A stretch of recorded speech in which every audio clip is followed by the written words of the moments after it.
While the Washington Monument is probably the most well-known Egyptian obelisk standing in America, there is another lesser-known obelisk.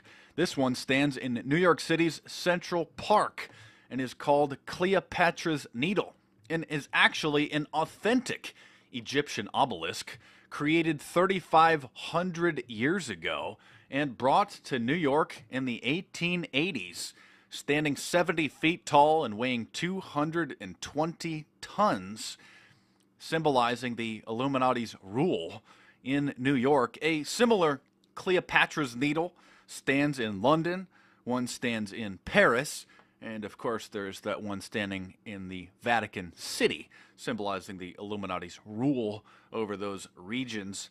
The strange story of Cleopatra's Needle, coming all the way from Egypt to New York, dates back to the 1880s when the commissioner of the Parks Department, a man named Henry Stebbins, just decided it would be cool to have the obelisk shipped over and installed in the park. And he started a campaign to raise funds for it. And then, of course, William Vanderbilt, one of the most wealthy men in the world in his day, a patriarch really of the Vanderbilt fortune, donated $100,000.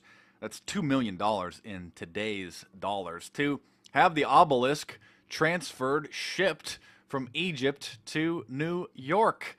And then guess what? As soon as it arrived in America, a bunch of Freemasons, thousands of them reportedly, had a parade as it was rolled up Fifth Avenue from 14th Street to 82nd Street. And when it was erected at its final destination in the park, they, of course, performed a cornerstone laying ritual as a celebration.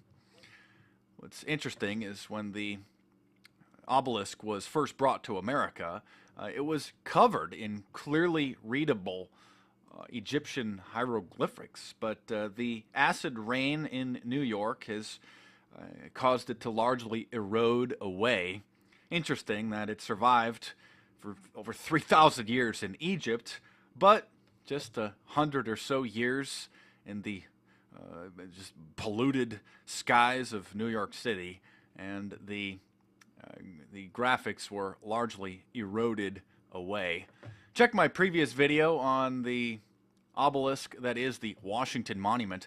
Very mysterious that the Washington Monument is an Egyptian obelisk when common sense would suggest that it would be a big statue of, I don't know, maybe George Washington. Kind of like the Lincoln Memorial, you know, it's a big statue of Abraham Lincoln. But of course, the symbol is just the Illuminati, a big phallus symbol. It's just a big penis standing up there in Washington, D.C., and then signifying their rule in New York and Paris, London, and of course in Vatican City there.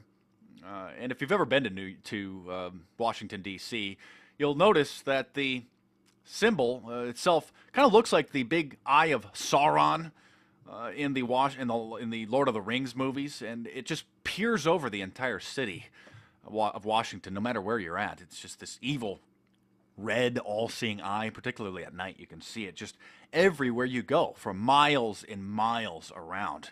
There it is, just peeking over the building tops, peeking over the city skyline, just watching you. And of course, it symbolically represents the Illuminati's power, the Illuminati's rule in that city. So, of course, the Freemasons were involved in having a parade and having a cornerstone laying ritual when it came. And of course, the richest man in the world at the time, one of William Vanderbilt, helped to fund the symbol. By the way, the man that was behind the shipment, the paying for the shipment of the one to London, he's a Freemason too, of course. So there you have it, an actual authentic 3,500-year-old Egyptian obelisk standing in Central Park in New York City. Thanks for watching. Subscribe to my YouTube channel if you're new. Check out some of the previous videos in the playlists. Hit me up on Facebook and Twitter. And stay tuned because there's more videos coming soon.